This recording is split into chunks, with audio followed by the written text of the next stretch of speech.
Recording in progress.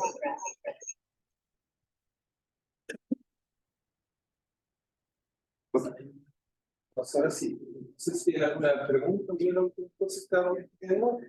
¿O estamos bien? ¿Ok? Bueno, entonces, vamos a un pequeño repaso de lo que estábamos viendo. Queríamos ver el día un poco las propiedades magnéticas. Queríamos chequear, digamos, esto que estábamos viendo. Entonces, pequeño repaso. Entonces, estábamos viendo las propiedades magnéticas. Para eso, entonces, introdujimos el concepto de que si tomábamos una espira de radio R' muy chiquitita y la tendríamos al límite, que esto tendría 0, y había una corriente muy intensa, entonces habíamos supuesto que R' iba a 0 y que la corriente era muy grande. Entonces introducimos el concepto de momento magnético, que era simplemente el límite que está ahí implícito, digamos, que se va a 0, el área se va a 0, y eso entonces nos daba algo así que era la corriente que hay por el área, entonces, pues el área asociada a esta espira. El área era simplemente, uno toma esto, busca el área que lo cubre en ese límite y busca el normal, y eso hace entonces que reemplazáramos eso en realidad por un punto, que ahora tiene una flecha, en la cual va ese momento magnético, y lo que descubrimos después de calcular es que esto genera un campo magnético exactamente muy similar al que fuera un dipolo, pero en este caso las líneas que estoy dibujando, las líneas de campo, corresponden a la línea de campo magnético. Es decir, que en este caso está acá, aquí sea la curva al campo magnético. ¿Ok? Eso fue un poco lo que hicimos como elemento básico, y la razón de eso es que, o lo que nos motiva para hacer eso, es simplemente es que con eso podemos explicar la materia de la siguiente forma. Es como tomamos un trocito de cualquier cosa, como el traje de la clase pasada, y se magnetizaba. En realidad podemos imaginar que el interior está lleno de espiras, es una forma de imaginárselo, o si quieren imaginárselo, está lleno de momentos magnéticos que están en distintas direcciones. Todo material tiene átomos o tiene espines, si es que son las partículas que lo conforman, y entonces es una propiedad de la materia. Es decir, que ahora cuando tenemos materia, lo que pensamos es que tiene masa, bien, tiene densidad de carga, muy bien, tiene también densidad de polarización de dipolos, ¿bien? Y ahora entonces vamos a introducir un nuevo concepto que vamos a agregar entonces, que también va a tener una magnetización, y es simplemente la densidad de momentos magnéticos que tiene el sistema. Es decir, que M es, se toma un trocito más pequeñito en materia, entonces lo que vemos es que contamos al interior de ese elemento que es chiquito, o sea, obviamente estamos pensando en algo que es 0, obviamente no es exactamente 0, obviamente es escala óptica, algo que es chico, pero suficientemente chico como para lo que hacemos, pero mucho más grande que los elementos constituyentes de la materia, que estamos pensando en los átomos. Y entonces, en ese caso, lo que hacemos es que sumamos todos los momentos magnéticos apropiadamente que están al interior, la suma de solo que está al interior, es una suma de vectores, por supuesto, y lo dividimos por la densidad, y eso nos permitió introducir otro concepto importante, que es la densidad. Es decir, que si yo tomo acá este elemento que está acá pequeño, y calculamos este elemento pequeño, cuál es su, cuántos dipolos hay en el interior, entonces es simplemente la densidad dipolar por el volumen en cuestión. ¿Ok? Así que aplicamos exactamente un poco la misma idea que usamos para polarización, la polarización. Y lo que vamos a hacer ahora es que sería lo que quedamos, y esto sería la duda, es que lo que quisiéramos calcular es, ok, si yo tengo una, en este caso, una magnetización,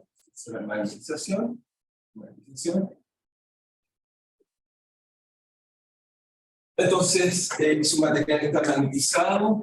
En general, todos tienen una magnetización, por ejemplo, si muy desordenado, seguramente por efectos térmicos la magnetización es 0, pero si está ordenada, entonces uno se pregunta si esa magnetización o ese medio, que ahora me imagino tiene una magnetización finita, M, inferior en cada espacio, por supuesto, si eso de alguna forma puede generar al interior o al exterior algún tipo de campo magnético, que lo podemos calcular a través del potencial vectorial.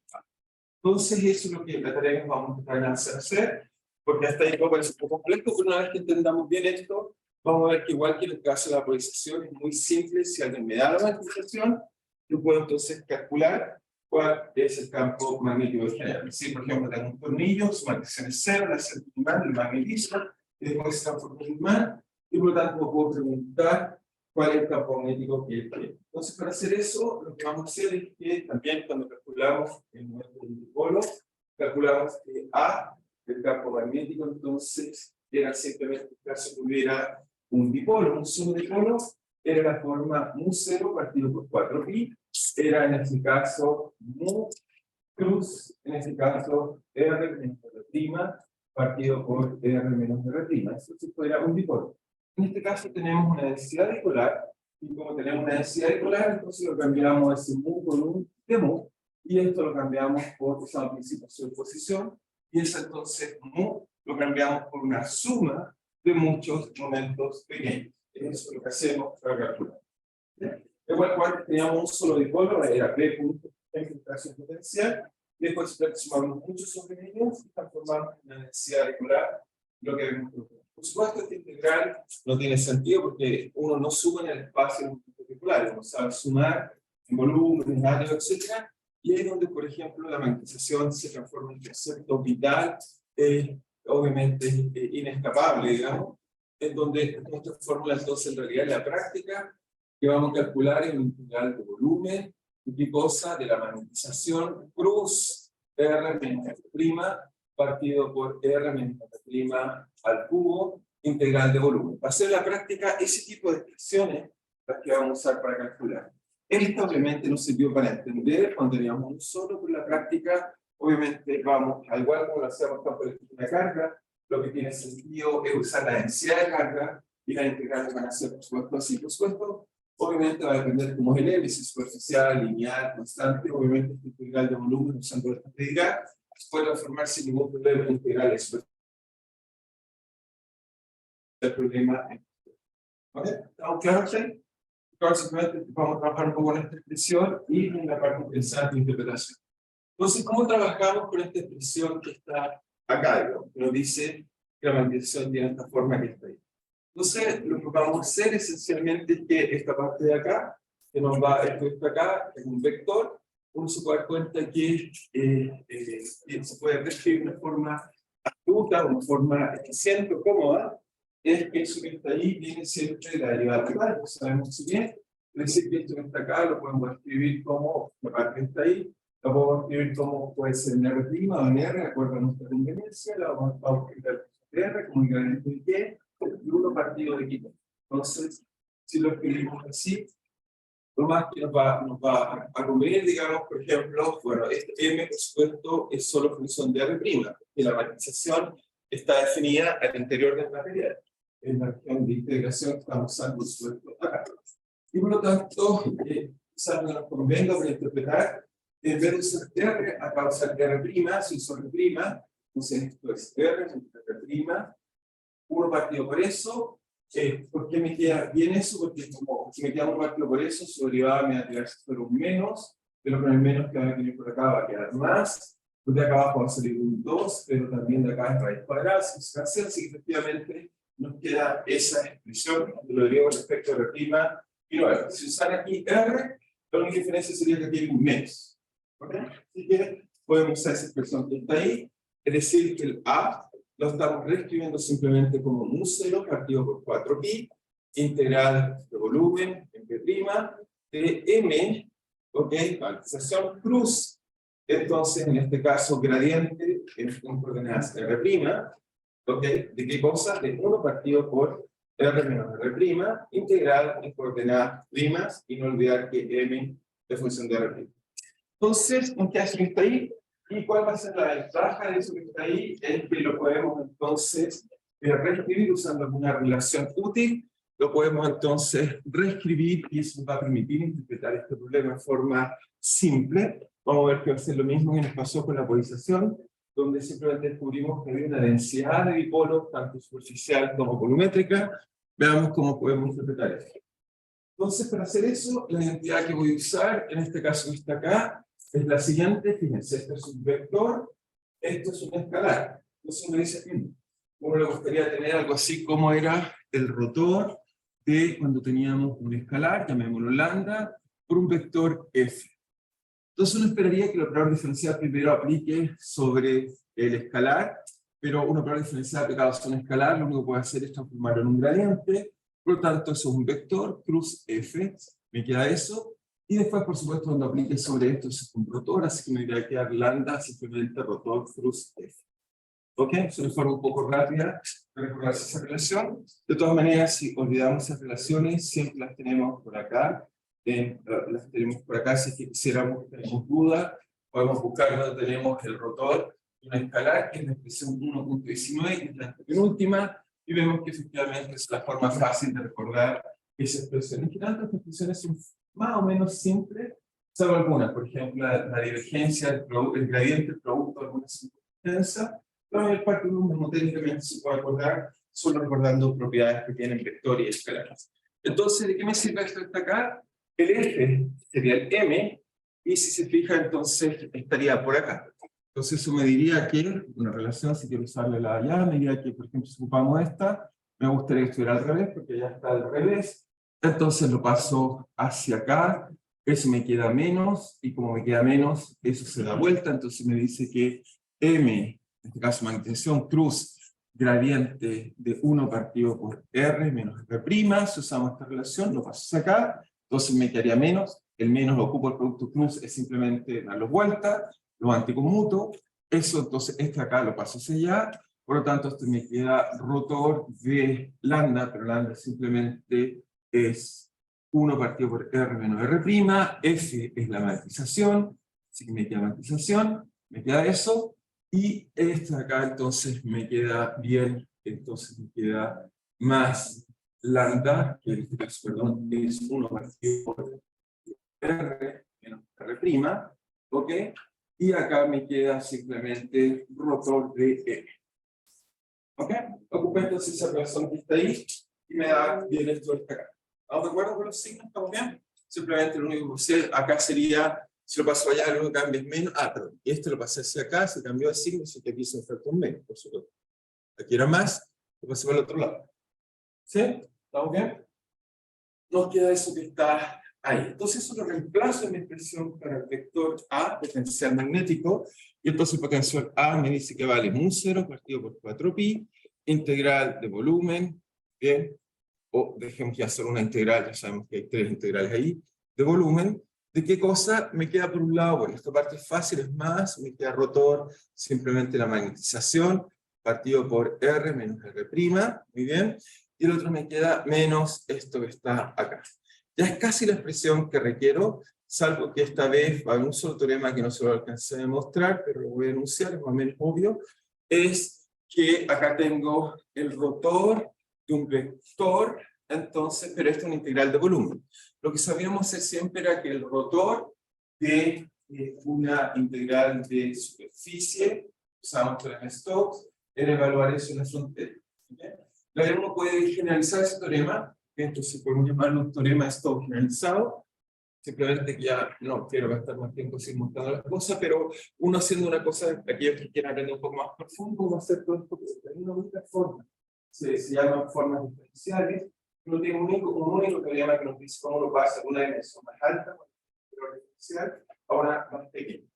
Entonces, la única forma es unificar el teorema de Gauss-Stokes y el que voy a colocar ahora, que en este caso sería, es como teorema general o generalizado de Stokes, que no lo escribió Stokes, esto fue generalizado, es lo que uno se pregunta, ¿qué pasa si tengo el rotor de un F? Obviamente, esto que está acá, obviamente este caso es vectorial, esto es una integral escalar, así que me tiene que quedar un vector al otro lado, obviamente esto va a transformarse en una integral de frontera, siempre esa es la idea de las formas diferenciales, pasamos a una integral más pequeña, digamos, de frontera, de lo que es una superficie, que es lo que cubre eso, y en este caso no puede mostrar que lo que sale para comenzar un vector va a ser n plus f, donde n es la normal, en este caso, a la superficie en cuestión. ¿Okay? Interesante el teorema, no se lo alcancé, no se lo mostré, digamos, pero tiene las mismas ideas, esa es la definición, y el rotor es la integral de volumen, uno encuentra que sale este n cruz f, la única diferencia. ¿Ok? ¿Todo bien? Por ahora vamos a actuar como un acto de fe, digamos, ¿okay? Pero uno puede demostrar que está usando formas diferenciales. Entonces, ¿de qué me sirve eso? Eso justo es lo que tengo acá, por eso me interesa el pedazo que tengo ahí, y eso me va a permitir escribir A de la siguiente forma, como mu0 partido por 4pi. En realidad esto podría ser una buena pregunta, un curso de cálculo, diferencial, qué sé yo, demostrar eso es una buena cosa. No es llegar al principio. Podría ser una buena pregunta, se lo podría hacer por sobre cada. A ver si son capaces de mostrar su estadística. Bonito. Entonces me dice varias cosas. Me dice que tengo un integral que va integral de volumen, ¿ok? Que me dice que tenemos el rotor de, en este caso, la magnetización, partido por R menos R' por dB, y tenemos otra integral que, fíjense, eso que está ahí me dice que esto acá es simplemente del ciclo menos, dejamos el menos, mu0 partido por 4pi, integral ahora de superficie cerrada, me quedaría de n cruz f, ¿ok? Donde n, entonces, es la normal a la superficie, cruz, en este caso, f, y f, en este caso, sería simplemente la magnetización, ¿ok? Dividida por r menos r', y esto ahora es una integral de superficie. Y ya está. Entonces, aquí viene nuestra imaginación, importante, y podríamos colocarlo así. ¿Por qué nuestra imaginación importante? Es que recuerden cómo era el A. O sea, si uno, antes lo primero que aprendimos del potencial vector, hace ya unas clases, quizás incluso virtual, aprendimos que dada una corriente, cualquiera, J, el potencial vector A era de la siguiente forma. A era simplemente mu0 partido por 4pi, J partido por R menos R' de coordenadas prima, donde está la integral de B, donde J era la corriente que estaba circulando, por supuesto, sobre un volumen en cuestión que estábamos estudiando. ¿Cierto? Bueno, entonces si miramos eso, nos permite hacer la siguiente interpretación. Fíjense que las fórmulas que encontramos a partir del momento magnético, por el cual es poco, si uno la interpreta, miren, me queda aquí esto es algo partido por R, y esto me queda aquí algo partido por R. Si miro eso que está allá, eso me dice como si fuera una corriente. Entonces eso me está diciendo que puedo interpretar que la magnetización lo que hace es lo siguiente. Hay una especie de corriente volumétrica de magnetización que es simplemente el rotor de la magnetización.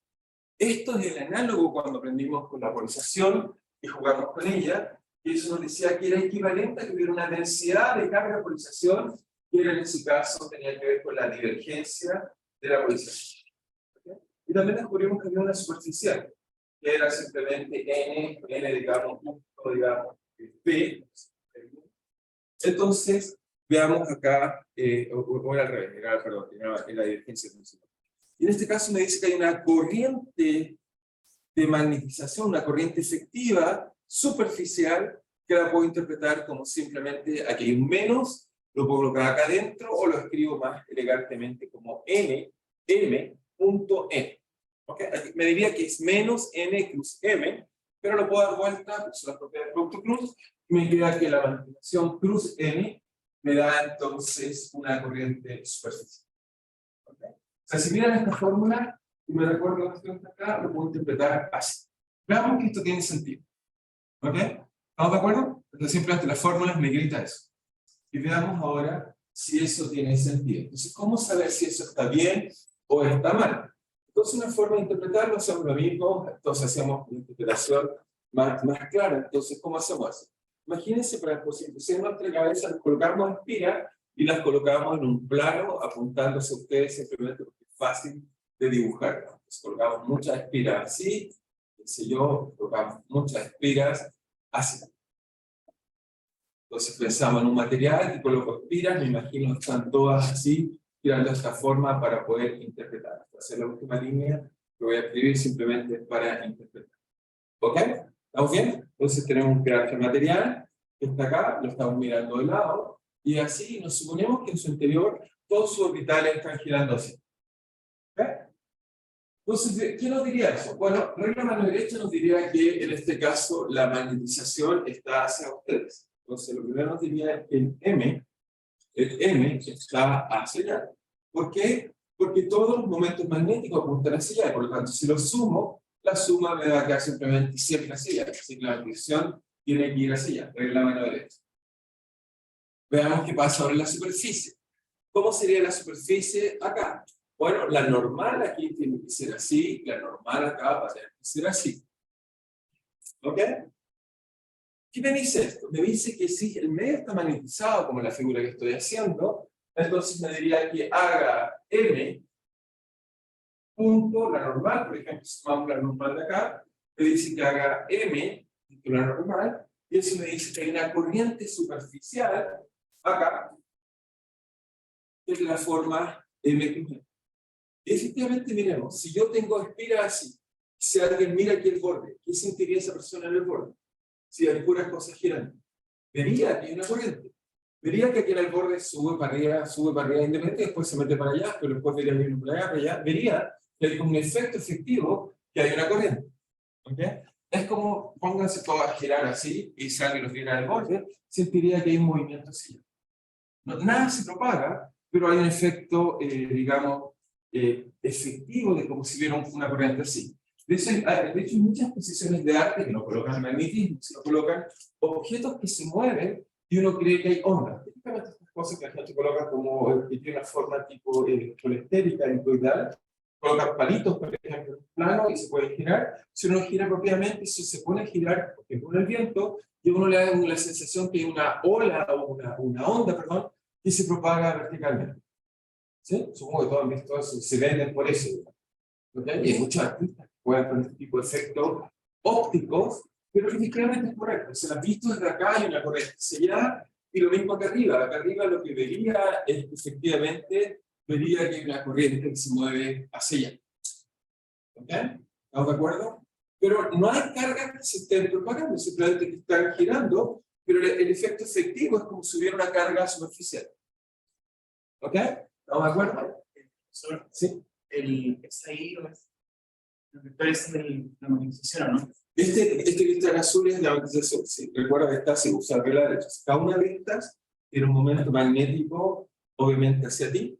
Y como después las sumo todas, la suma es sumar puras constantes. Así me queda n veces el mismo vector. Por lo tanto, me queda 6. Bueno, marcó muy bien el primer mismo vector. Ok, sí, quizás me queda muy chiquita, le puse 2 más, pero sí, eso es la magnetización. O sea, si quieres, puedes gestionarla. Puedo colocarla así. Está así. ¿Ok? ¿Estamos de acuerdo?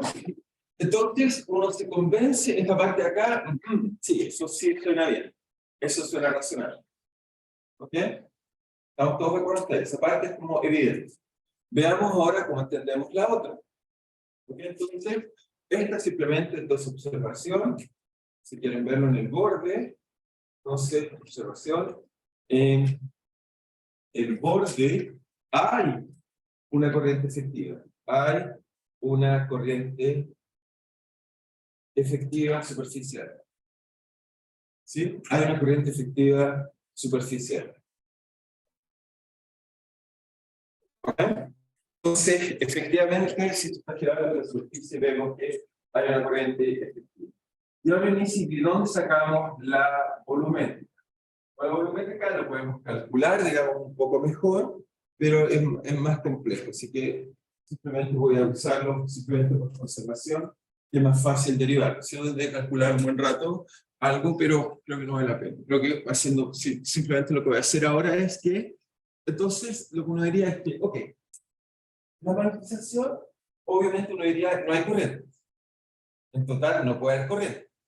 Porque siempre las cosas están circulando. Por lo tanto, uno esperaría que la corriente total, digamos, el I total, que debería ser, ¿qué cosa debería ser el I total? El I total debería ser la superposición de la corriente volumétrica en el sistema, ¿ok? Es decir, que tenemos corrientes en todo el sistema, J, están circulando, integradas en entonces volumétrica, integradas, digamos, en dB, más las corrientes que tenemos superficiales que están en mi sistema circulando. Esto me diría todas las corrientes que tiene el sistema. ¿Ok? En general, consumo en general.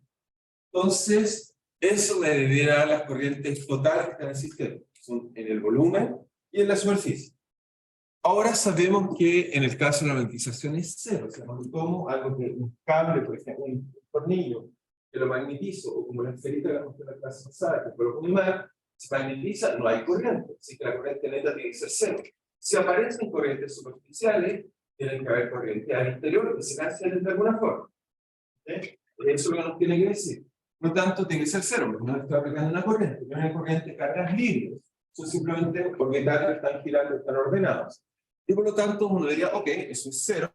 Y por lo tanto, acá tendríamos integral de B, de J, de B, de B. Y esta parte de acá ya sabemos lo que es. Eso simplemente es M, magnetización cruz N por DS. ¿Ok? Esa es nuestra corriente de magnetización que estamos viendo acá. O sea, si reemplazo la corriente de magnetización que acabamos de encontrar en la superficie. Está aquí, está acá, acá y etc. ¿Ok? Y entonces, obviamente aquí va hacia abajo, acá va hacia arriba. Entonces, eso es cero. Ahora, ¿qué es lo que hago? Vuelvo a usar este teorema que está todavía me queda por sobre la pizarra. Me dice que la integral, obviamente esta es la frontera, así que la integral cerrada de B, me dice que N plus F de S es el rotor de esa cantidad. Así que vuelvo a usar este teorema que está ahí, y si ocupo este teorema que está ahí, me dice que esto que es simplemente más, es la integral de menos, o si quieren dejamos más, y el menos lo dejo adentro. Menos, o sea, tendría que ser N cruz M, para poder usarlo, así que tiene un menos, me queda menos el rotor de M. Vuelvo a usar exactamente el mismo teorema de Stokes generalizado que acabo de hacer, pero ahora esto es integral de volumen. Ocupa esto esta aquí. Y fíjense, tengo N plus F, entonces hago menos N plus F, es menos, entonces, el rotor de M. ¿Ok? Y al otro lado, entonces, me queda simplemente la integral de J de B, y esto tiene que ser cero. Por supuesto, tiene que ser cero para todo B, para todo volumen que me dé la gana calcular. Y por lo tanto, si lo hago cero para todo volumen que quiero calcular, entonces voy a contar que cero, o sea, lo que voy a contar técnicamente es que cero es igual a integral de volumen para todo volumen. Tengo que J de B menos el rotor entonces de M. Ok, eso de B es cero para todo B. Y por lo tanto uno va a concluir que la única posibilidad de que para todo esto se cumpla, si esto es cero, obviamente en el volumen que está en cuestión, pero lo estoy haciendo en abstracto, me da entonces que la corriente, en este caso de magnetización volumétrica, tiene que ser igual al rotor de la magnetización. Simplemente por conservación me dice que es sencillo. Entonces, la gorra es fácil de entender, esa simplemente tiene un dibujito que, no sé, lo pueden hacer desde pequeño, digamos, la corriente, y la otra, bueno, que va a ser más sofisticada. O sea, esta parte era fácil, esta parte es un poquito más difícil el concepto de Stokes, pero por conservación de corriente, llegamos a esa conclusión. Y por lo tanto, y este es el mensaje importante de la polarización, esto nos enseña algo muy simple, nos dice que en realidad el problema no es difícil. Si un medio está magnetizado, es decir, que al interior, de alguna forma, o sea, sabemos que la materia del interior, átomos que la forman, las partículas fundamentales que tienen, los electrones, etcétera, todos son simplemente cargas que giran. Tienen momento magnético. Ahora, sumo esos momentos magnéticos y con eso calculo si es que hay una densidad de momento magnético no nula. Ahora, esa suma puede ser cero. Gran parte de los materiales que nos rodean tienen cero porque a temperatura ambiente simplemente las fluctuaciones térmicas hacen que en promedio apunten en todas las direcciones y por lo tanto la suma es nula. Pero a ciertas temperaturas, por ejemplo, se ordena y el material se magnetiza y luego se vuelve imán. Esa temperatura de Curie, por la clase pasada. Por otro lado, me dice que hay ciertos materiales, por ejemplo, que, ok, la temperatura no es capaz de hacer eso, está todo muy desordenado, y por lo tanto no es magnético, pero si yo le acerco un imán, ese imán ayuda a que lo que está desordenado por acá, simplemente hace que esta espiral se ordene. ¿Por qué? Porque piensen de nuevo, es como, ok, los momentos magnéticos es como el caso del dipolo, el campo magnético será como el campo eléctrico, cuando lo que es un campo eléctrico, un dipolo, lo que le gustaba hacer era colocarse paralelo al campo eléctrico, eso lo calculamos. Aquí hace exactamente lo mismo, o sea, coloca un imán, coloca un campo magnético y los dipolos entonces tienen que ser paralelos al campo magnético. Por supuesto hay temperaturas, están fluctuando, pero el promedio se ordena. ¿Okay? Y por lo tanto se magnetiza, y por eso cuando colocaba esa pelotita que se anterior no la traje, se magnetizaba, o cuando colocaban destornillador, le acercan un imán, la punta por ejemplo del destornillador, se magnetiza. Eso se vuelve ahora en un imán. ¿Okay? Ahora, si yo lo suelto, ¿qué es lo que pasa? Como ya no tiene este forzamiento externo, de nuevo la temperatura empieza a caer y poquito a poquito lo desorbita. Ese poquito a poquito puede ser fracciones de segundos o pueden ser minutos de acuerdo a cómo sea el material. Pero si magnetiza un rato, pero después de poco tiempo vuelve a perder la magnetizarse. ¿Sí? ¿Estamos de acuerdo? ¿Está claro con todo hasta ahí? Entonces, ese fenómeno de la magnetización dice que, ok, la materia sí tiene esta imagen que tenemos acá en general. Simplemente que no están tan ordenados como acá, hay flechas que están ordenando para arriba, para abajo, para arriba, para abajo, pero eso hace que lo podamos interpretar, y esa es la interpretación, que en realidad nos podemos olvidar de la magnetización y pensar que cualquier material que tiene una magnetización es equivalente a que hubiera una corriente en la superficie, que tiene que ver con su magnetización, y una corriente en su interior que tiene que ver con el rotor de esa magnetización. Está siempre como eso. ¿Estamos claros entonces? ¿Ok? En este caso, hace que suena raro, este caso de acá solo tiene corriente superficial. ¿Ok? Solo tiene corriente superficial. ¿Por qué? Porque el rotor es M constante en este caso, porque es igual a infinita. El rotor de algo constante es 0. Así que solo tiene corriente superficial. Pero me dice, ya, entonces hay algo malo. Si no tiene corriente superficial, ¿cómo puedo entonces saber que la corriente total es 0? ¿Cómo es la corriente en este caso? ¿Es 0 o no la corriente en este caso? Localmente no es 0, aquí va para arriba, pero aquí va para abajo. ¿Cómo es entonces la corriente total? 0, porque globalmente se cae 0. No es correcto. ¿Ok? ¿Estamos de acuerdo? Localmente sí, globalmente. Eso para no confundirse, ¿cuál es eso? Se tiene acá, ¿qué tiene acá? Obviamente es un concepto global de lo que. ¿Ok? ¿Estamos bien? ¿Claro para todos? ¿Sí? Estamos bien. Muy bien, entonces ya tenemos esto hasta acá. Entonces, la pregunta que uno se puede hacer es, ya está. Entonces, si alguien me dice, y esa era la pregunta que nos hicimos al principio, si entonces alguien me da un material, me da la magnetización, esa es la parte que todavía es difícil, pero supongamos, me da la magnetización, es conocida, me da un pedazo de cualquier cosa, y me dice, mira, este material, al igual como antes tiene una polarización, ahora tiene una magnetización. Y me pregunta, calcula el campo eléctrico. Campo magnético. ¿Sí? Empieza así, distinguible a este nivel. Y uno después puede mostrar que lo son, pero bueno, eso es la teoría relativa. Pero entonces uno empieza a, ¿cómo se llama? A preguntarse cómo es el B que tiene el sistema y cómo es el A que tiene el sistema. Bueno, muy fácil. El A es simplemente, uno diría, mira, lo que hay que hacer es simplemente el A es que es simplemente va a ser mu 0 partido por 4pi, J de magnetización, entonces simplemente unidad de volumen, J de magnetización partido por R menos R', y de acuerdo como sea la magnetización, J de magnetización, y lo integro. Y después tengo que sumarle, por supuesto, su corriente superficial, que obviamente tiene el material, y eso entonces me da, en este caso, J volumétrica, superficial de magnetización, y eso lo parto por R menos R', y lo integro. Y eso le daría entonces, ¿cuál es el resultado? O sea, me dan el M, calculo su rotor, calculo el producto, en este caso, calculo el rotor con la superficie, con eso calculo esta cantidad, calculo esta cantidad, y después integro y resuelvo el problema. Para el B, es lo mismo. Para el B simplemente usamos fórmulas que aprendimos para el B. La magnetización, o sea, en este caso, me permite calcular como magnético, sí, simplemente B sería mu 0 partido por 4pi, sería en este caso el integral de J volumétrico, entonces este volumétrico de magnetización, cruz, R menos R', entonces partido por R menos R'. Les recuerdo cuando esta era constante, o podemos hacer que un cable recuperamos biochavar, pero en general lo que podemos hacer es simplemente integrar, y eso daría el campo magnético, que sea una corriente, entonces tanto superficial como volumétrica. Entonces aquí vamos de B, superficie, cerrada por supuesto, y entonces nos queda en este caso J de superficie de magnetización, cruz R menos R' partido por R menos R', entonces, de ADX.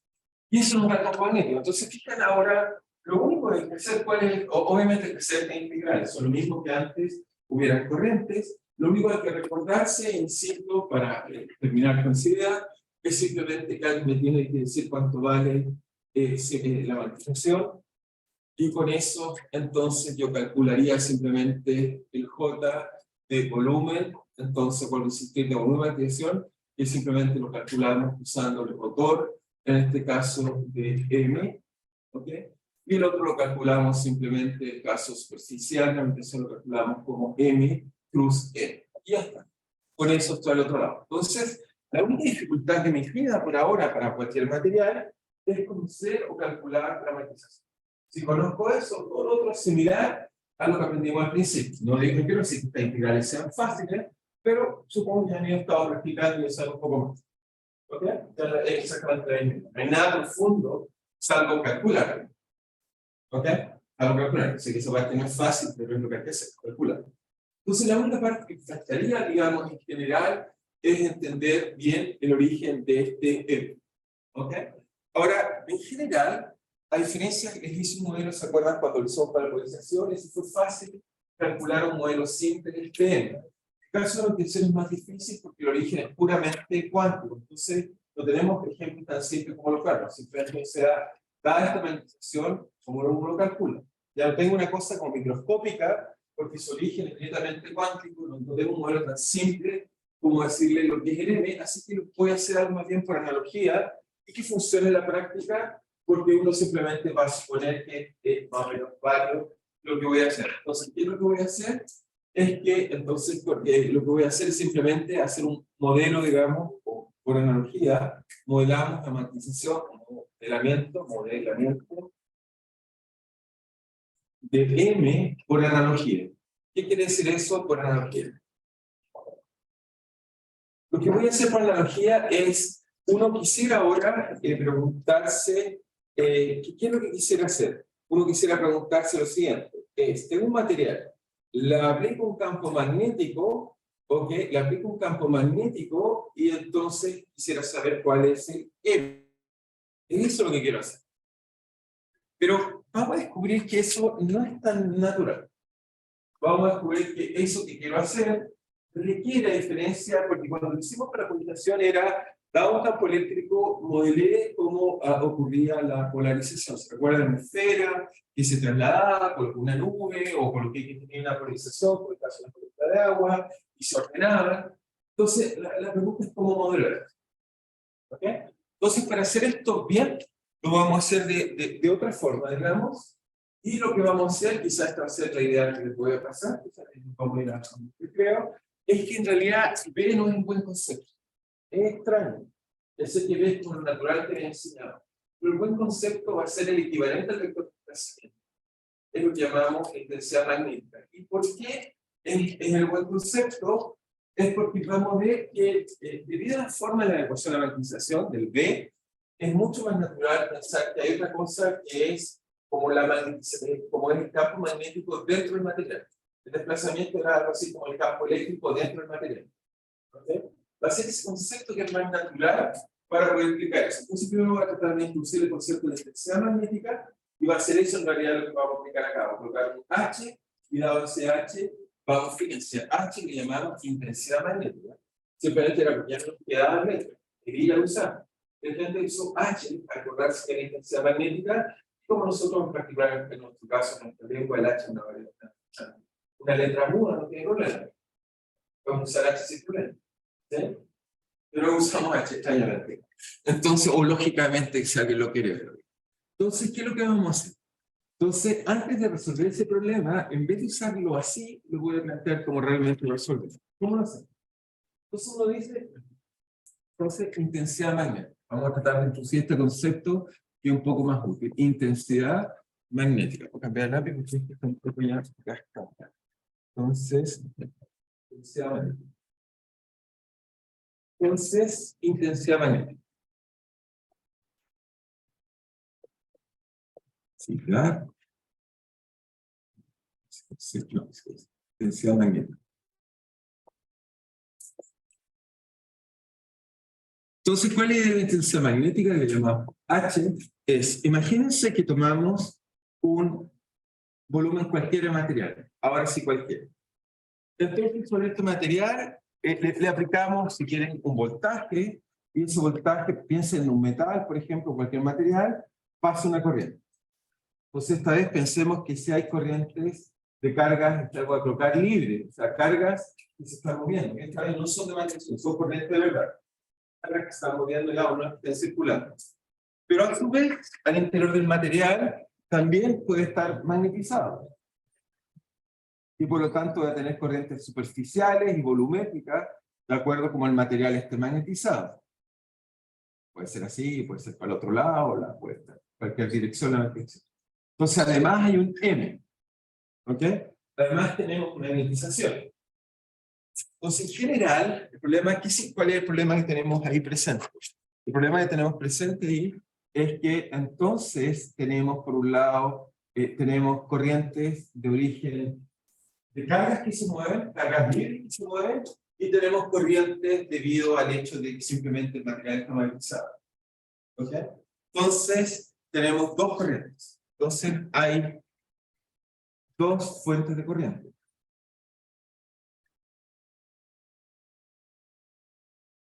Unas que son cargas que están cruzando el material, a veces las llamamos J libre. O sea, aquí lo que estoy diciendo, estoy diciendo que J tiene dos partes. Tiene una J de parte libre, que son corrientes de verdad, electrones que están atravesando, no están circulando. Y tenemos también corrientes, en este caso, que son de origen de la magnetización. Entonces, donde, siempre que sea claro, J libre son cargas que atraviesan el material, cargas que se desplazan el material, cargas que se desplazan, cargas libres, por supuesto, desplazan en el material. Y tenemos JM, que son simplemente cargas de simplemente corriente de magnetización.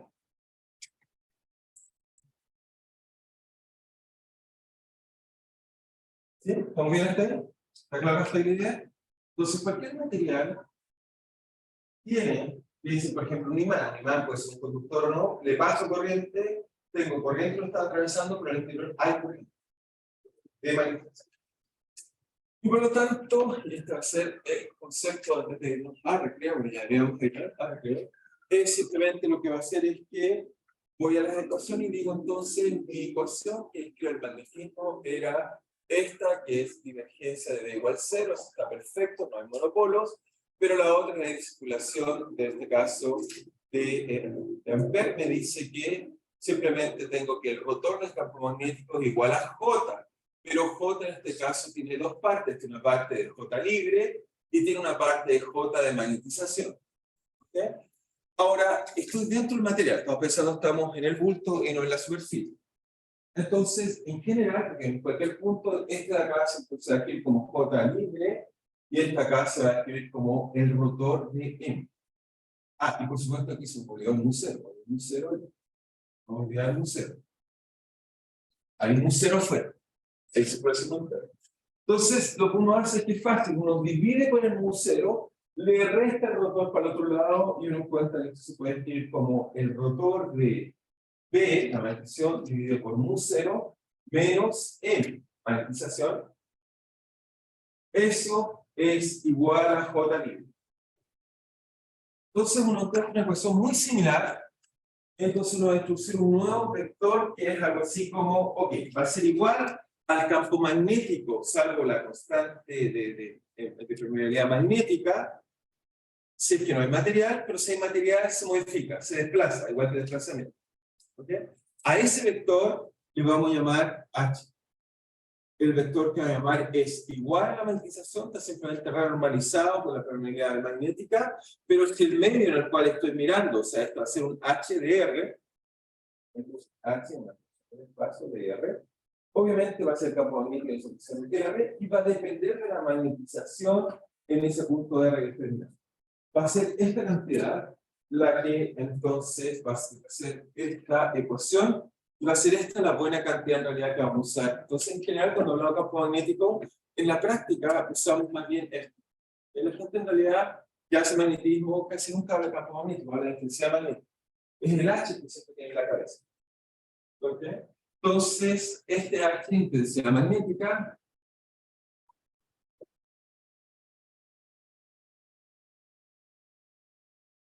ya les dije intensidad magnética, entonces aquí le ponemos un H mental para que lo hagan un poco.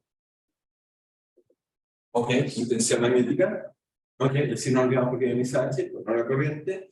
Y esta H entonces satisface que ecuación, satisface que el rotor de H es igual a la carga libre o la corriente libre en el sistema, donde H además tiene unidades, por si acaso, tiene unidades de qué? Va a tener unidades de magnetización, es decir, que tiene unidades de corriente por área, partido por volumen, por lo tanto tiene unidades de amperes partidos por metros. ¿Ok?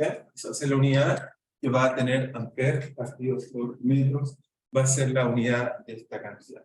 Entonces, solo por ilustrar, y ya nos vamos a ir al reloj, nos vamos a dar 5 minutos, pero va a discutir más, pero esta es la buena cantidad. Vuelvo a escribir las ecuaciones de Maxwell, ya nos acercamos más a ella.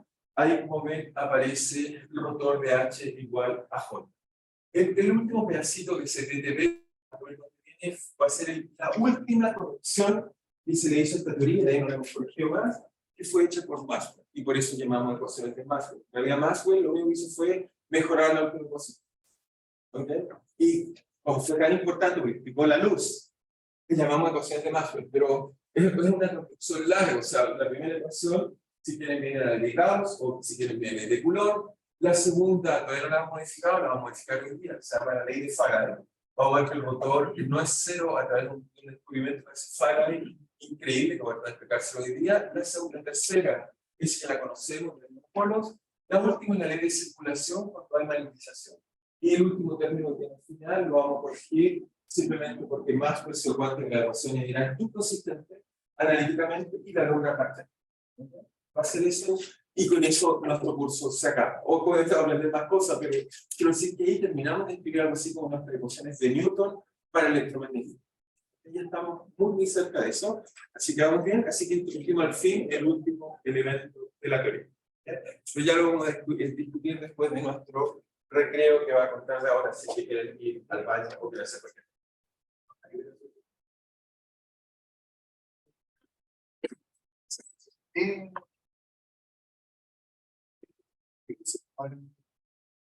La teoría creemos que está bien, pero talleres de singularidad. O sea, normalmente tenemos muchas singularidades. Pero actualmente lo que se está haciendo es que, por ejemplo, ese del B se trata de ser monopolos, pero no completos. Las moléculas que son equivalentes cargadas de magnetismo. Se están estudiando sus propiedades con ciertas formas. Son muy necesarias, de hecho, la observación. Yo diría que son como lo más moderno. Pero también, por ejemplo, no he dicho mucho, pero por ejemplo, la polarización de lo relaciona con el linealmente. Solamente que todas las polarizaciones no lineales. De hecho, sacamos cosas como las no lineales. Cuando nosotros hicimos las comunicaciones, ya cuando nos publicamos, significamos que la usamos del régimen lineal. Si usamos el régimen linealmente, hacíamos señales y la identificamos. El problema es que tantas las comunicaciones queremos a la misma, pero ahora no lineal. ¿Sí? Le damos el régimen no lineal y cambia lo que primero realizar como sea.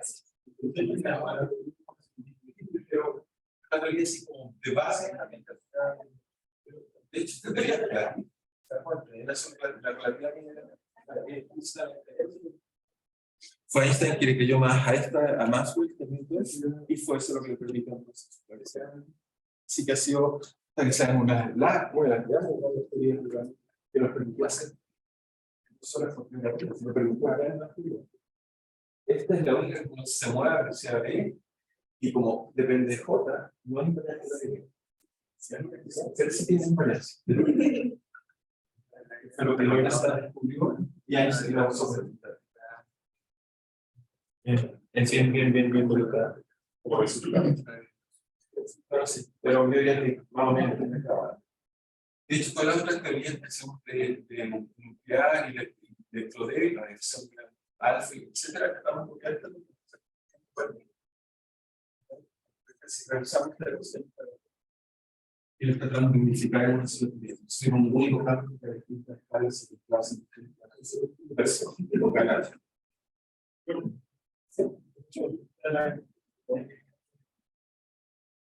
Todos los días,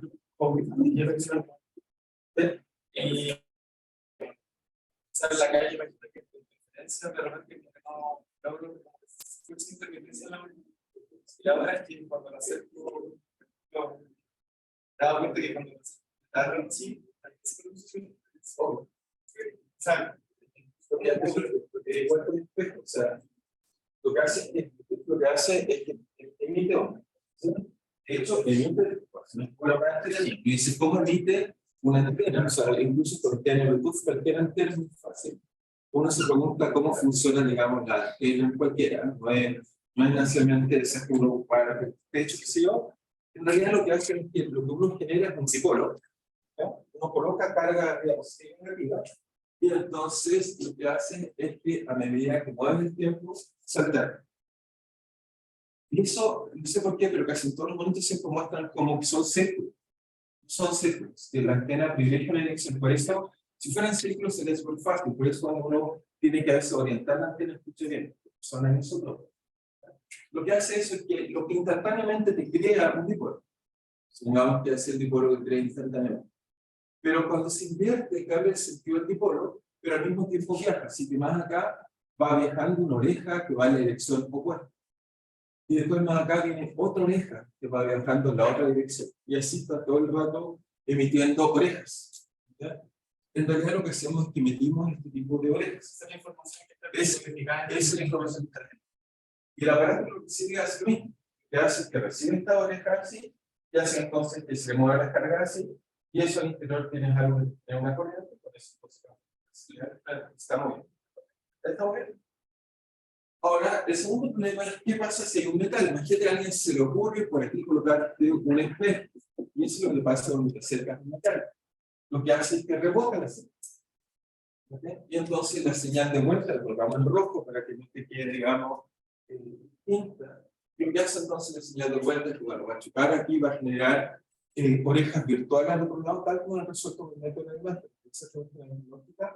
Uno tiene orejas virtuales por acá que van entrando en el sistema, y estas orejas virtuales que van entrando hacia acá hacen entonces, como te dijiste, interferencia. Y lo mismo que ve en el agua cuando uno golpea que dos ondas y se van sobreponiendo.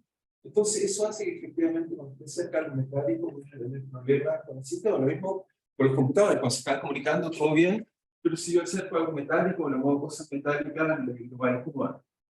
¿Okay? Le pasa exactamente lo mismo. Entonces, obviamente, lo que si quieres no tener interferencias, tienes que estar lejos de cosas. Y lo otro es que, obviamente, hay dirección. O sea, si uno orienta bien la antena, obviamente la señal que te va a llegar mucho mejor. Tiene que ver, obviamente, cómo uno apunta las cosas. ¿Sí? O sea, eso también es importante.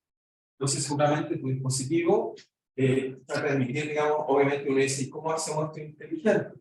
Bueno, obviamente, entonces, bueno, hay teléfonos que tienen antenas que eran una sola rayita.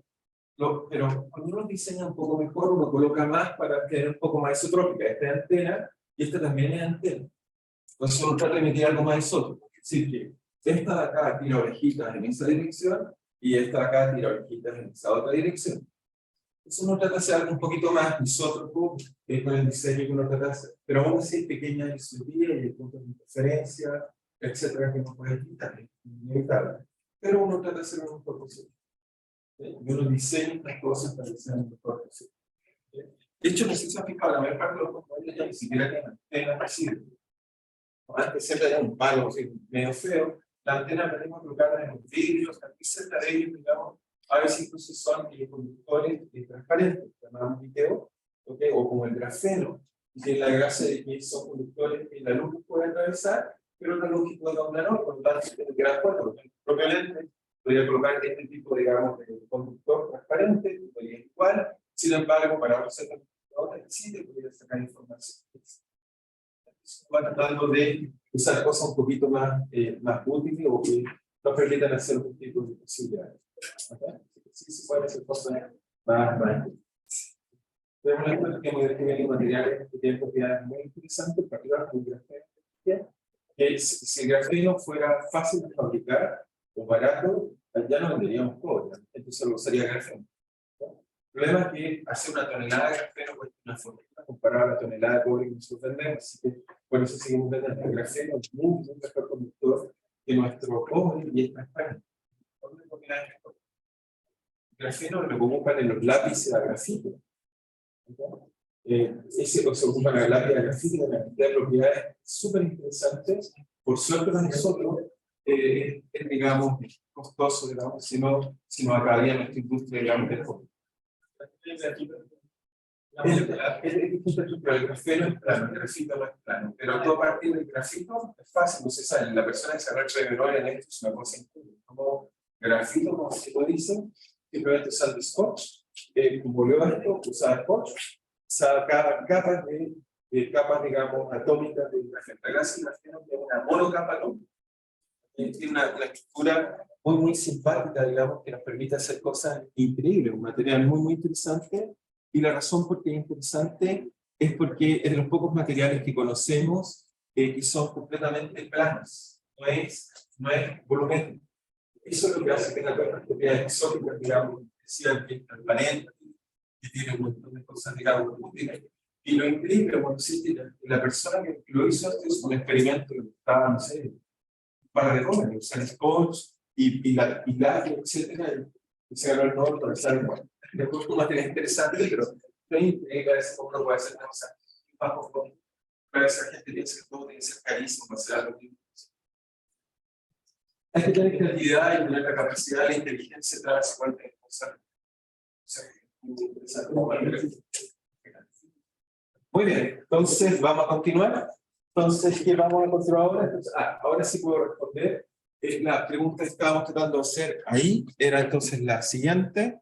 Vamos a bajar hacia acá. Entonces, entonces la pregunta entonces que uno realmente se hace es, entonces como ven acá, lo traté de convencer, si H es esto, entonces en la práctica, gracias a esto que está aquí, entonces en la práctica, bueno, quizás debería resumir antes de decir la práctica, colocar nuestra ecuación. Entonces por ahora, nuestra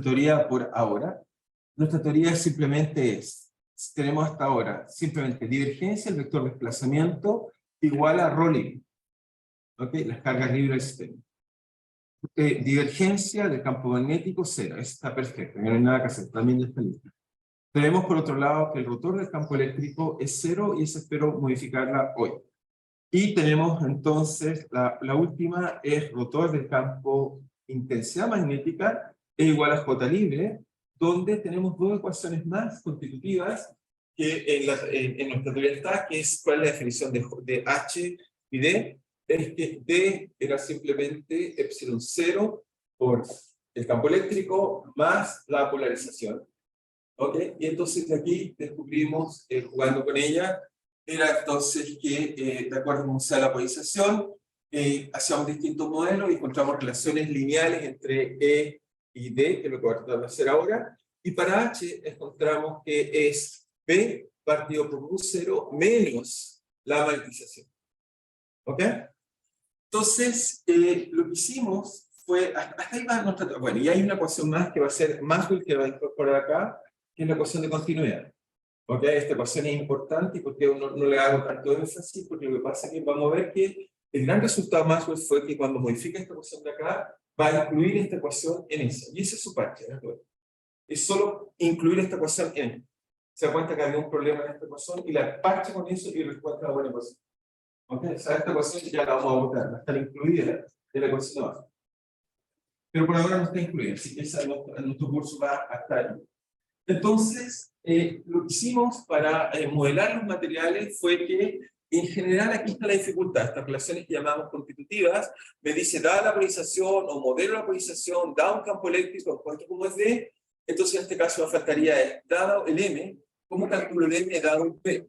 Entonces, lo que vamos a hacer es copiar un poco lo que fue esencialmente a suponer que los materiales, vamos, o en el curso, obviamente, con problemas de materiales, entonces, que tenía materiales, gran parte lo que trata de hacer es encontrar buenas propiedades de este tipo de cosas, pero lo que vamos a hacer esencialmente es lo siguiente. Vamos a decir entonces ¿Qué cosa? Vamos a decir simplemente medios, isótropos y lineales.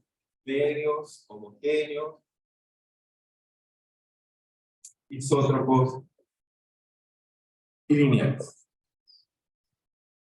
Entonces los medios homogéneos, isótropos y lineales, lo que vamos a hacer es simplemente en estos medios isótropos homogéneos y lineales, vamos a tratar de encontrar una relación siempre de decir, me dan un material cualquiera, y en realidad, da un material cualquiera, uno se pregunta si uno le aplica un campo magnético, pero en vez de aplicar un campo magnético va a pensar en H.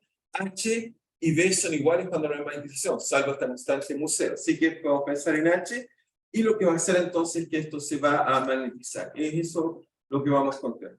Entonces, para los medios homogéneos y lineales, vamos simplemente a suponer que hay una relación lineal.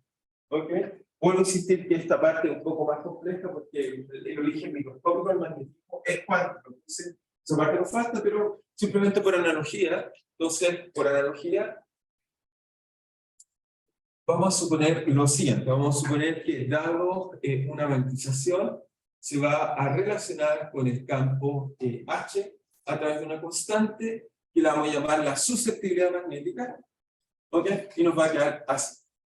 Simplemente vamos a suponer lo mismo, si el alguien dice, ¿de dónde saqué esto? Es nuestra idea de que relacionamos la polarización con una constante que llamamos susceptibilidad también eléctrica con el campo eléctrico. Exactamente un poco la misma idea. ¿Ok? Es una misma idea, pero en vez de con el B, es con el H. ¿Ok? Pero hay ciertas peculiaridades, que en este caso no había. En el campo eléctrico veíamos que eso estaba limitado. En este caso acá se notaba que era positiva esencialmente, o una constante positiva, pero acá vamos a ver que esta relación que está acá va a tener varias consecuencias. La primera de ellas, que si uno va igual a la definición, entonces ¿qué nos quedaría? Nos quedaría entonces que tenemos que H es igual a B0, partido por un 0, menos N. Entonces se ocupa esta relación de que haría que B vale un 0 menos la susceptibilidad magnética. Bueno, obviamente las H, ojo, H y M son las dos igual en dimensiones. ¿Ok? Ambas tienen dimensiones de magnetización. Así que, primera cosa, he colocado que H es susceptibilidad magnética. Primero que nada es sin dimensiones, y se llama susceptibilidad magnética. Susceptibilidad magnética. Y lo interesante que tiene es que si lo reemplazo acá, me va a quedar entonces, ¿qué cosa me queda acá? H. Entonces uno dice, entonces, si ahora paso el H para el otro lado y despejo B, puedes encontrar una relación lineal entre B y H. Simplemente hay un mu0, el factor común, de 1 más susceptibilidad magnética por H. ¿Okay? Entonces me dice que si yo supongo los medios lineales, isótopos y homogéneos, en el caso eléctrico, aparece una relación lineal entre el campo magnético y la intensidad magnética, y esta constante, obviamente, igual como decimos antes, nos gusta llamarlo, es simplemente la permeabilidad magnética del medio. Igual como decimos en el caso del medio eléctrico, y introducimos el concepto de constante dieléctrica, el epsilon, en vez de epsilon 0, aquí de nuevo volvemos a llamar eso mu. ¿Ok? De igual forma, si quieren, y así fue como uno lo puede entender mejor, que en realidad los materiales, nosotros vivimos en medio material, no vivimos en el vacío. En realidad lo que medimos en la práctica es la constante la constante magnética, de permeabilidad magnética de los medios, y cuando el medio tiende a ser vacío, se acerca a este museo. El museo en realidad fue una idealización que nos dice que si el medio fuera vacío, la permeabilidad magnética del medio sería vacía. Entonces este mu0 es permeabilidad, mu es, si quieren, que es igual a 0 por 1 m, es la permeabilidad del medio. Permeabilidad magnética. Permeabilidad magnética. Y ahora me dice que ¿por qué le llaman permeabilidad? Ustedes cuando le dicen esto un permeable, ¿qué significa para usted la palabra? Por esta palabra usada pues un poco raro. pero muchos de ustedes se me han escuchado, y a ver si lo puedo usar, la palabra permeable, o algo así. ¿Qué significa para ustedes?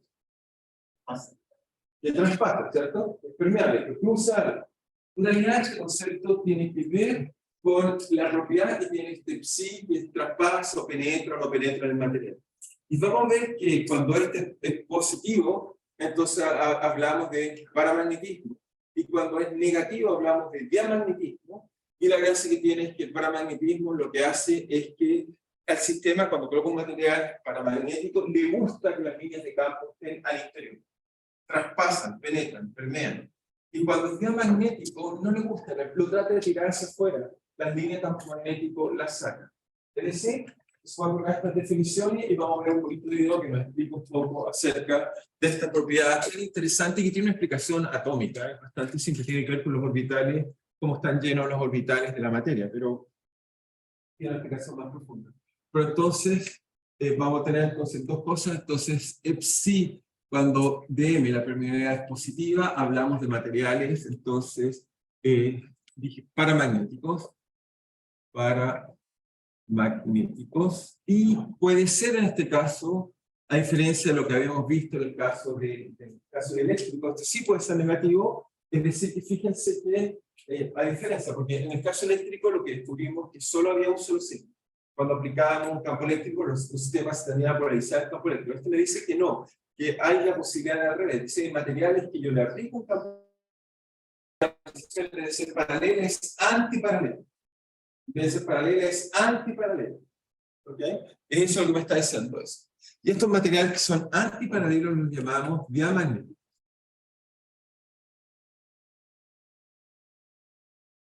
Ahora, ¿qué es lo que está pasando? Si es que alguien quiere entender bien. Imagínense que yo tengo un medio en el cual, pues por ahora, imagínense que me doy un campo magnético que va a coincidir, salvo un cero, con H. ¿Ok? O si quieren B. Me doy la línea de campo magnético.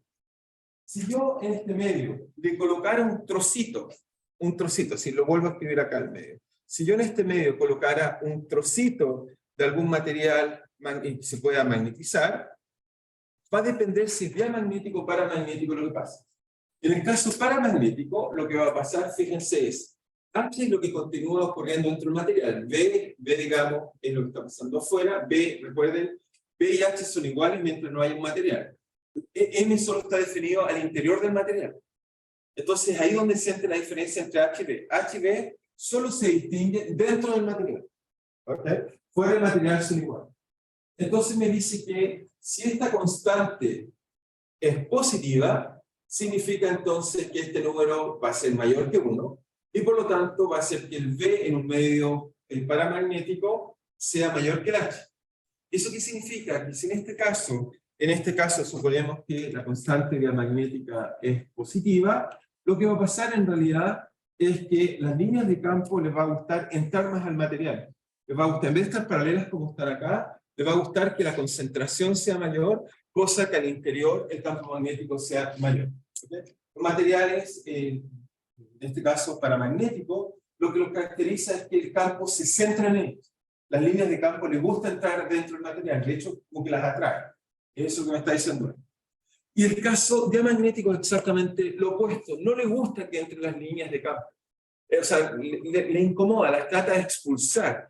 Es decir, que en este caso, si hiciéramos lo mismo y fuera diamagnético, lo que veríamos es, colocamos una imagen del material, ¿okay? Y les muestro, tiene un video donde vamos a ver distintos materiales. Entonces, de hecho, no sé si se recuerdan, alguna vez cuando le hablé de superconductores, la razón son los magnéticos perfectos. Por lo tanto, cuando siente un campo magnético, lo impulsa completamente, se llama un efecto Weiss, y hasta entonces que flote. Lo que hace es que no puede penetrar el campo magnético, entonces le queda como un colchón de campo magnético que no lo hace que toque otro material que sea magnético. ¿Okay? Por eso flota. Entonces, estos materiales no le gustan, lo expulsa. Entonces, lo que hace es que si viene el campo aquí, lo trata de tirar hacia afuera y trata, digamos, de que el número, digamos, sea muy pequeñito de líneas. No le gusta para nada. Lo trata de sacar hacia afuera. Entonces, este será el caso diamagnético. Y de los dos tenemos muchos materiales distintos. Entonces, vamos a ver un pequeño video para ilustrar un poco este tipo de propiedades y cuáles. Porque uno dice, por ejemplo, uno tiene muchos materiales, por la mayor parte de los metales, o muchos metales son paramagnéticos, Por ejemplo, si usamos los transformadores, porque nos gusta que tenga una bobina más intensa en el exterior, pero hay materiales diamagnéticos muy simples como el agua. ¿Ok? Tenemos de todo. Entonces, vamos a echar una mirada, digamos, a algunos de estos videos, digamos cómo nos va. ¿No? Ok, creo que está... no. Está en algún lugar por aquí, ya lo voy a encontrar. Se me perdió el video que quería mostrarles. Acá está. Entonces voy a sacar el sonido de acá. Los de casa se van a quedar sin sonido un segundo.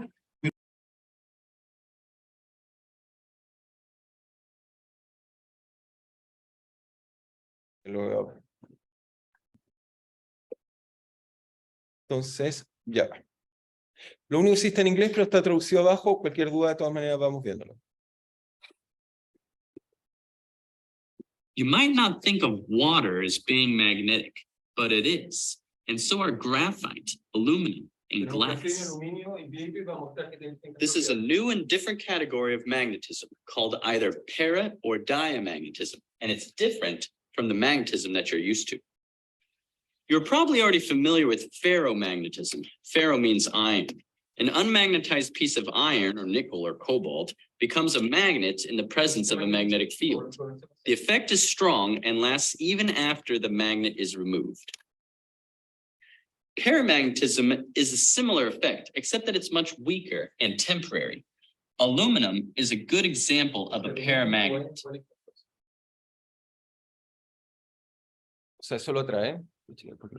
And so is oxygen, which is attracted to magnets. Here, I have a few milliliters of liquid oxygen, which sticks to the magnet. I'll explain why later. Gadolinium oxide and cupric sulfate are good examples of paramagnetic substances. Cupric sulfate is a salt that can be picked up by a magnet. Diamagnetic materials are exactly the opposite of paramagnetic. They are always repulsed. They would rather die than be in a magnetic field. An important example of a diamagnetic material is graphite. This specially made pyrolytic graphite is repelled by a magnetic field. Don't be confused. This is not static electricity or eddy currents. Graphite is repelled by a magnet, always, both by the north and south end. Pyrolytic graphite is a grown crystal of flat carbon layers which maximizes the diamagnetic effect. Of course, the best diamagnets are superconductors, which at low temperatures provide exact opposite repulsion to whatever magnetic field is present when they're chilled. They are perfect diamagnets. The most famous and powerful diamagnetic is bismuth, element number 83 on the periodic table. The bismuth-powered boat sails toward the weaker magnetic fields.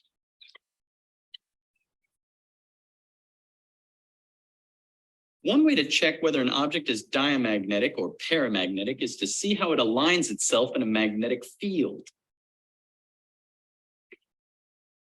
Diamagnetic objects like glass will rotate to avoid magnets. Here, we see that the glass is diamagnetic because it twists to get to the weaker magnetic field. But aluminum rotates into the field, typical of a parallel paramagnet. On the periodic table, we see that aluminum has 3 valence electrons. So what does it take to understand what it means for something to be a paramagnet or a diamagnet? You have to know what the electrons are doing. La explicación tiene que ver en realidad con las tablas periódicas, tiene que ver que cuáles son de magnético y paramagnético, y tiene que ver con lo que me hablé de sus clases de química.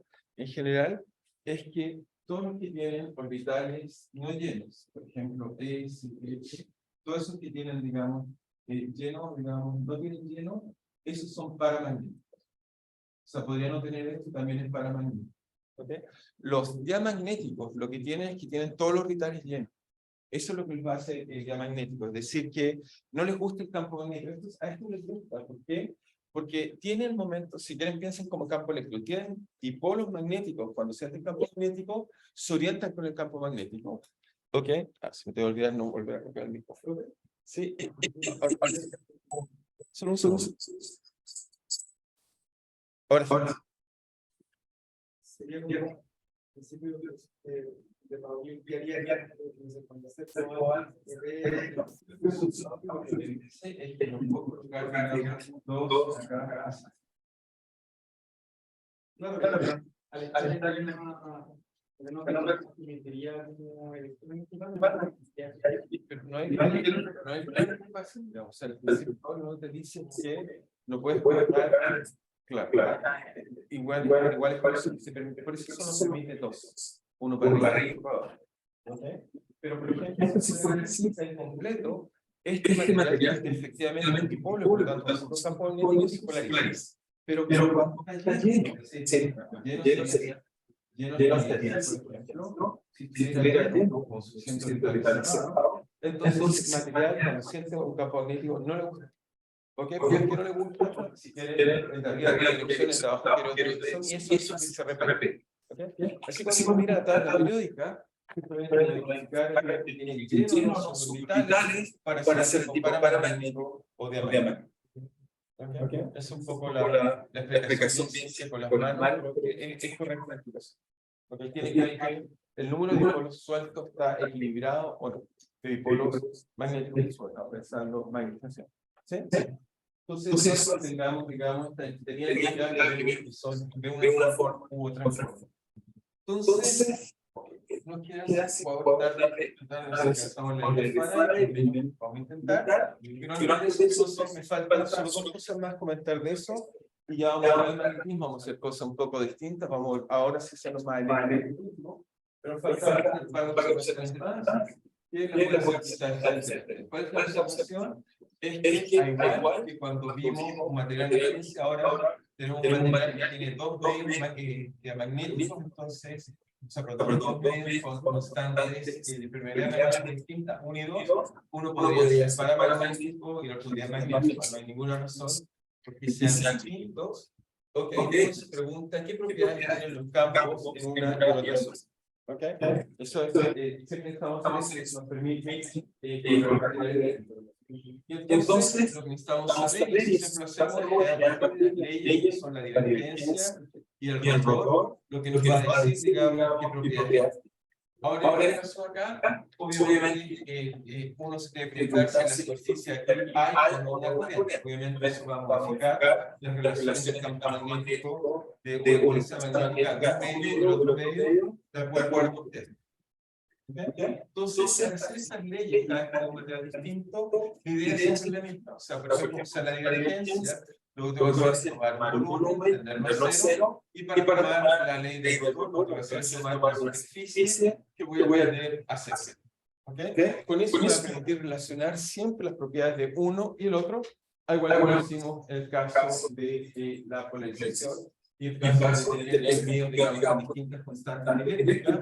Lo mismo para magnetismo. Entonces, un poco más avanzado, más eficiente. Por ejemplo, cuando volumen igual a cero, me va a quedar esencialmente que la divergencia, aplico el Stokes, me va a quedar el flujo sobre ese volumen que estoy teniendo a cero. El flujo, obviamente, va teniendo a cero en el manto que está teniendo a cero, no aporta, solo aporta en la etapa superior e inferior. Eso va a ser que se llamamos 1 y se llamamos 2. Entonces, va a ser que de 1. Entonces, vamos a concluir simplemente sin mucho esfuerzo de que el flujo en la parte de arriba va a ser, si quieren, B2 por B2 normal, que obviamente tiene que ser normal, superficie cero, va a ser B2 normal por el área, menos B1 normal por el área, igual a 0, cancelar el área, y voy a concluir que cuando hay dos medios distintos, en realidad lo que voy a encontrar es que el componente normal y el campo magnético son iguales. ¿Okay? Eso es lo que uno va a concluir. Divergencia igual 0, me dice que los componentes normales son iguales. Cuando era el eléctrico, como aquí viene la carga, me dice que puede haber diferencia si es que la superficie estuviera cargada. ¿Okay? Si no está cargada, entonces consideramos que el campo a un lado y al otro lado son iguales. Este nos dice que esta propiedad está acá. Por otro lado, la segunda propiedad tomamos la superficie que tengo 0. Ahora, obviamente la superficie hay que tomarla inteligentemente. Tengo que tomar, si es que vale la pena, si hay una corriente, en la dirección que la corriente está cruzando. ¿Okay? Para que me dé un efecto. Si no tomo ortogonal, no hay corriente. Entonces, si tomo la dirección de la corriente, me va a quedar la integral de superficie, aplico el Stokes, la circulación. Lo único que van a aportar a la circulación va a ser este elemento de integración en esta parte de acá y este elemento de integración en la parte de abajo. Entonces, la parte de arriba, esencialmente, que me va a quedar, H2 tangencial por la L menos H, porque la otra está en la dirección, H2 tangencial por L en la dirección de la parte de abajo. Y al otro lado, me va a quedar la integral de la corriente que está usando esa superficie. Entonces, recuerda que cuando era una integral que era superficial, había que agregar la corriente que es la lado. Cuando la corriente está atravesando esto, les dije que el mismo de identificar bien era que para integrar la corriente acá, había que usar la normal a la superficie. Entonces, aquí me aparece la normal cruz la corriente, vamos a decir, no fue correcto, la corriente, eso me diría que entonces este caso normal hacia arriba, porque me quedaría hacia arriba y hacia acá, me queda hacia allá, me queda eso por L, ¿está bien? Así que simplemente puedo cancelar L, y me dice que la componente tangencial, si lo quieren en lenguaje de B, sería B2 tangencial, dividido por la constante permeabilidad magnética del medio 2 menos B1 tangencial dividido por la constante magnética del medio 1, donde es igual a N normal por la corriente superficial que está atravesando ese camino. Esa es la relación entre los campos tangenciales y los campos normales del campo magnético. Siempre que tengan la necesidad de calcular algunas relaciones, lo único que hacen es siempre tomar la divergencia y el rotor y calcularla tomando el límite de la superficie con un entendiendo cero. ¿Okay? Es siempre lo mismo, así que sistemáticamente va a ser lo mismo, no cambian nada. ¿Okay? ¿Vamos de acuerdo con eso? Siempre es el mismo tipo de cosas. Siempre que sea así. Porque con corrientes superficiales ya no lo podemos definir simplemente como la integral en este caso tiene una línea, esas dos señales, esta línea tiene un vector normal en todas las direcciones. Entonces, una forma que dije que podemos resolver el problema era tomar la normal a la superficie. Y si la tengo acá, entonces la corriente uno quiere calcular la vacía. Y eso se va a calcular con el corto de la normal, cruz, digamos, de la corriente, que da, digamos, el dirección que va a ser. Por eso es. Fue cuando lo definí corriente superficial. ¿Ok? ¿Estamos bien? Ok. Y que va a ser, y quizás, ok, va a ser un comentario más, que tiene que ver con la velocidad, pero la velocidad quisiera, digamos, colocar un video más. Y vamos a ver en eso, quizás no hablaré de Faraday, lo puedo hablar de esa es la revolución que cambió la mente, está ahí, solo teoría, o sea, que sí, sería importante que tenía, pero en realidad quiero hablar de la después puedo hablar de la social, entonces, ¿qué les quiero hablar de nuevo? Digamos? Quiero hablar de un gran resultado que hizo Faraday, que va a ser la siguiente pregunta. El origen ya entendemos que el origen del magnetismo se debe a corriente. Entonces, la forma de tratar de pensar si podía ser al revés. Si era posible que un campo magnético generara corrientes. ¿Okay? Y va a descubrir que sí, esa es la pregunta al revés. Y va a descubrir que si eso es posible, con eso vamos a poder hacer generadores de corriente, que es lo que hacemos. Usamos campos magnéticos para generar corriente. Y no solo descubrir motores. ¿Okay? Eso fue lo que nos cambió la vida. ¿Okay? Va a ser esta la gran ley que va a cambiar, digamos, toda nuestra visión del universo. Digamos. Va a ser realmente esta la ley importante, digamos, que va a hacer que las cosas se vuelvan más entretenidas, creo yo, digamos. Entonces veamos un poco eso, porque siempre así los dejo por lo menos para pensar. Ok. ¿Cómo funciona realmente la inducción electromagnética? En otras palabras, ¿cómo puede un campo magnético producir una corriente eléctrica en un circuito?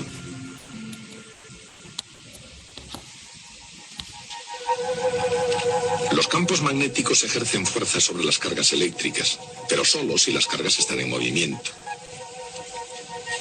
La dirección de la fuerza es perpendicular a la velocidad y al campo, y depende del signo de la carga, en este caso negativa.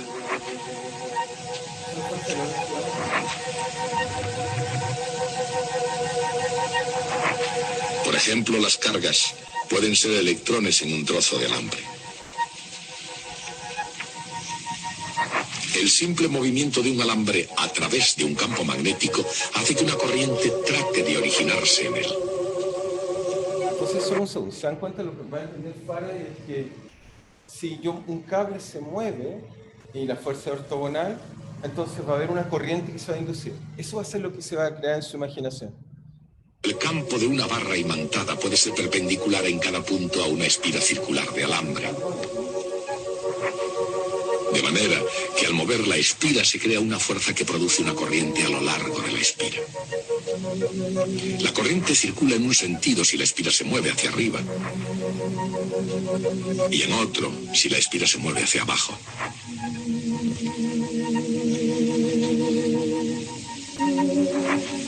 Por supuesto, también circula corriente si la espira permanece quieta y el imán se mueve. En un sentido, si el imán se mueve hacia abajo,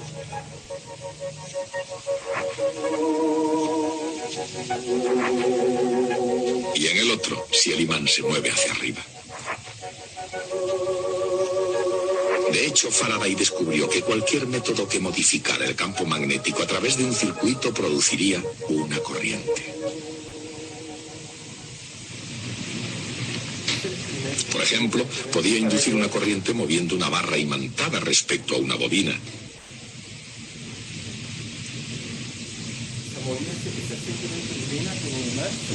Y cuando Faraday conectaba una bobina a una... Okay.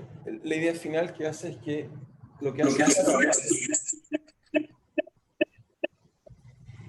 es que realmente toma este tipo, digamos, de bobina o un circuito cerrado y se da cuenta que al mover un imán, gracias a Lorentz, que obviamente no conocía, ¿okay?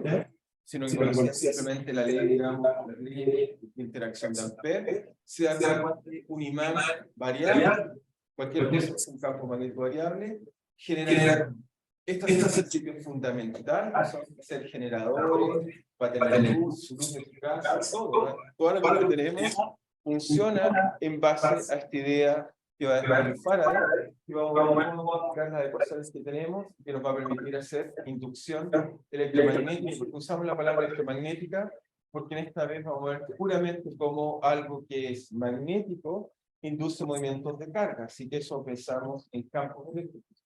Así que esta es la primera vez que vamos a unir finalmente la parte eléctrica y la parte magnética, y que después nos va a permitir incluso llegar hasta la forma una vez que Maxwell se dé cuenta de un pequeño error que ve en la ecuación. ¿Okay?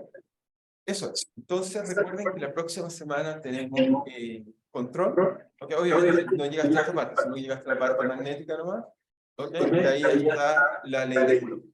¿Okay? ¿Estamos bien? Sería todo, exactamente, toda la parte mental. ¿Sí? No tenemos obviamente inducción, no la alcanzamos. Eso. Por tanto, teníamos un par de clases más auxiliares la próxima semana para que sea más fácil, digamos. Seguramente va a ser el miércoles, pero voy a ver cómo podemos hacer. ¿Okay? Bien, ¿usted tiene alguna pregunta o duda? El Erectus, no le faltaría un propósito con un vector para poder hacer la calidad. Está acá. Ah, ya, es la componente tangencial. Sí, es un punto que te da el punto de calidad. Entonces, L unitario, que sí tiene dirección. No es vector. Eso es la corriente en esa dirección. Eso es. ¿Bien? ¿Bien?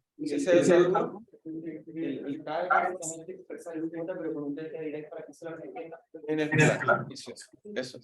Eso, exactamente. ¿Bien? ¿Estamos bien? Entonces nos estamos viendo el martes entonces.